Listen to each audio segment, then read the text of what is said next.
So one thing I was curious to ask you is situations that you either were involved in as a Hmm. reporter or an editor, or things that you observed on the sidelines when you were watching somebody else handle a situation where there was some real, you know, ethical, some decision to be made, Sure, some dilemma that sure. presented itself, and whether, things that you recall either that somebody handled it well or somebody handled it poorly, made the wrong decision. Either way, I mean, Well, paragons and also people who sort you of know, took the chicken's way out. Or well, I think some of the things that are happening today are with new media is the evolution of ethics online is still being shaken out. I don't agree with some of them.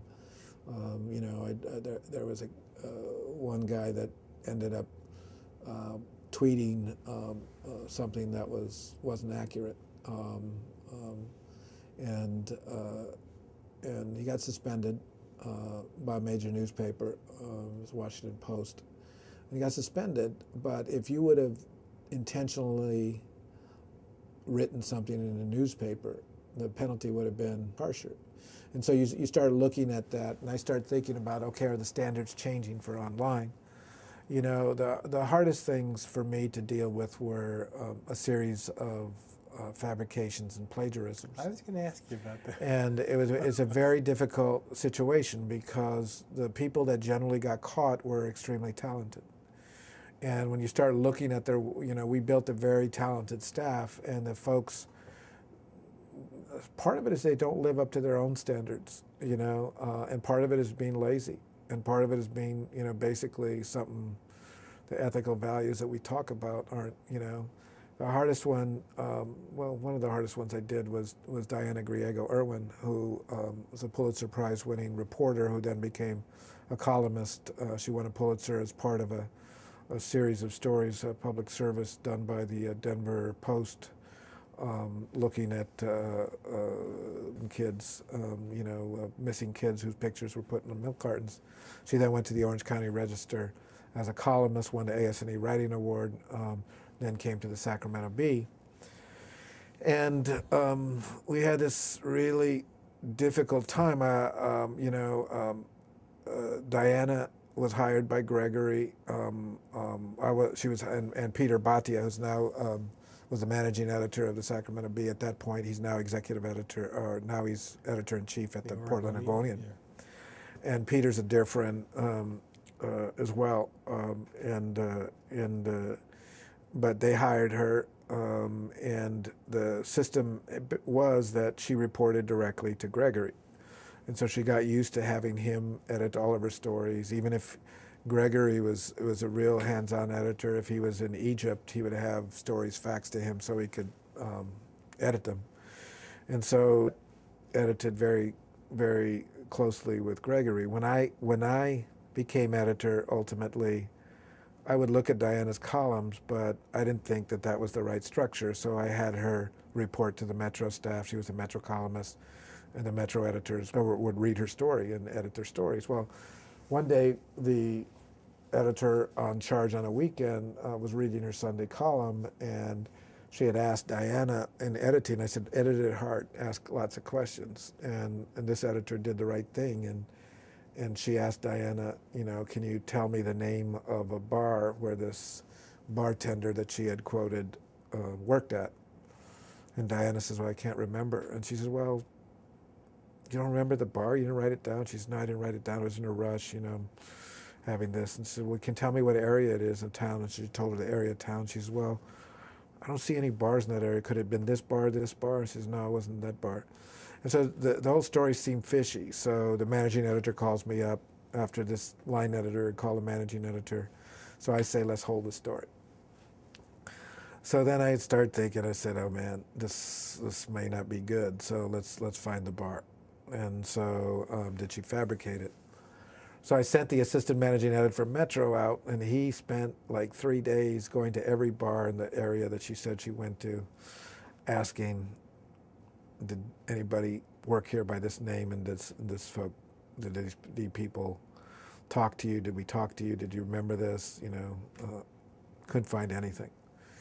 Colin Diana, she swears she did that. So I kept her on with pay, but I held the column. So long story short, we ended up ultimately looking into her columns altogether, found out there were cases where she couldn't fabricate, or where she couldn't authenticate, and led us to believe that she fabricated many columns from the beginning when she arrived and to the time that she ended. She never admitted to it, but so I often questioned myself because during most of that period I was either managing editor or editor. Should have I questioned the relationship between Diana and her editors earlier? Should we have edited her harder? Did we give her star treatment in a way that allowed this to happen? And what does that say to other folks on the staff? So, I think ultimately we did the right thing, but probably several years too late, that we didn't edit hard enough, that there was in fact a star system that we allowed to happen. I think in the end we probably handled it right, but in the beginning we handled it very poorly, and we allowed that to happen and allowed that to fester and allowed her to feel that she felt comfortable enough to make up stuff and not being able to be held to the same standard. Interestingly, I had readers call me up and say, Peter Badia's mother-in-law, one of them, I went to her house and she said, "You fired Diana?" And I said, "Yeah, I did." She said, "She was my favorite writer." And I said, "Well, she fabricated." She said, "I don't care.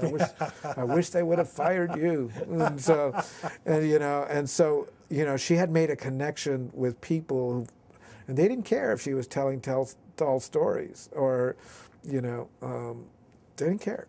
They liked her and they've connected with her, and she was right. Nobody objects to novels, right? Yeah, that's what it was.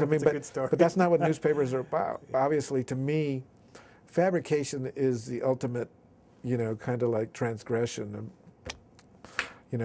Plagiarism, there are degrees. If you lift a paragraph and you don't attribute it, and it's your first offense, you're going to get, suspended and warned not to do it again. If you do it multiple times, you're going to get out. But for me, when you're making stuff up and I don't have the trust that I'm sending you out and I can't trust the reporter, this whole business is based on trust. It's something I'll be talking about tonight. This whole business is based on trust. And, and what we have to do, we have to sell as journalists to the public is credibility. And if they can't trust what we write, if we can't trust our sources, if we can't trust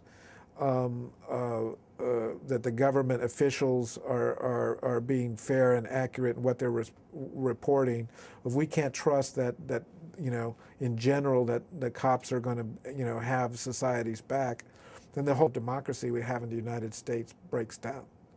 And you're seeing that right now in Mexico. That whole system is breaking down in Mexico, and it's right there before your eyes. So, for me, when you're fabricating, and as an editor, I cannot trust my reporter. This sort of stuff. And it's the same thing. If at some point, if in this whole shakeout, if the publisher and the editor, don't get along, or if editors don't want to cut, and the corporate folks says, "Well, I can't trust them to cut," hey, it's time to make a change. And there's different things. This whole system develops on a system of trust, and that's what we're about. The one real follow-up I wanted to ask about this is, what did you do in terms of preventative measures after these serial fabrications were uncovered? Yeah, we had Bob Steele come in from the Poynter Institute. We had, I did to do a series of stuff on ethics. We wrote policies, very explicit policies on, and handed them out to everybody who was on staff. Everybody I interviewed for a job from that point on, I talked to them about fabrication, plagiarism, made them sign before they started something that said, if we fabricate, or we understand that fabrication or plagiarism is not part of, the DNA at the Sacramento Bee, and anything like that, could lead to up to and including termination.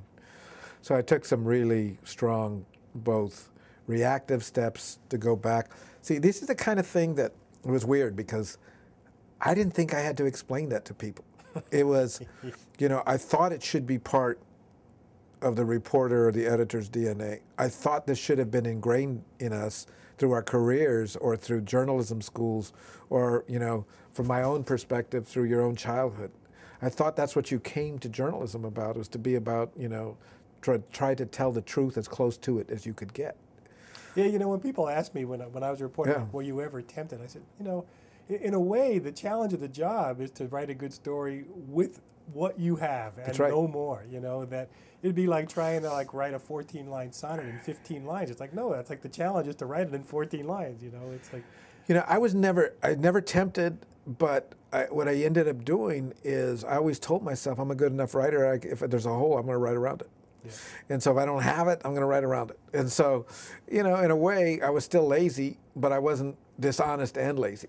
And so, you know, just appalled me, you know, just surprised. I was just surprised how many people didn't think. And then when I was, before I was still editor, I had the dean of one of the journalism schools, a real prestigious journalism school in the country, called me and said, students these days don't see anything wrong with lifting stuff from the internet without attribution. It's a remix, man. Yeah, yeah. I mean, and I'm saying, oh, wow. I mean, you know, teaching ethics now is more important than ever because it's so easy in this internet age. You have so much information at your disposal. You say, okay, I'm going to lift it. Nobody's going to ever find it. Interestingly enough, it's easier to find stuff too because you can run all kinds of programs to look for plagiarism too. And so, you know, students or journalists who are thinking they're being clever might end up wrecking their careers. Once you do something like that, you're pretty much blackballed. I mean, once you're fired for plagiarism or fabrication, you're gone. Even you could be one of the best writers in the country. You can be whatever. Time to go into fiction. You're not going to get back onto an organized journalism school. I'm not sure on a journalism site. Now, I'm not sure though. Is that going to change with the internet? Is that going to change with self-publication? Do the standards change nowadays? And it's a challenge that I think that we as educators now and the current crop of editors and reporters and bloggers and people who are doing their own sites is a challenge that discussion needs to be had.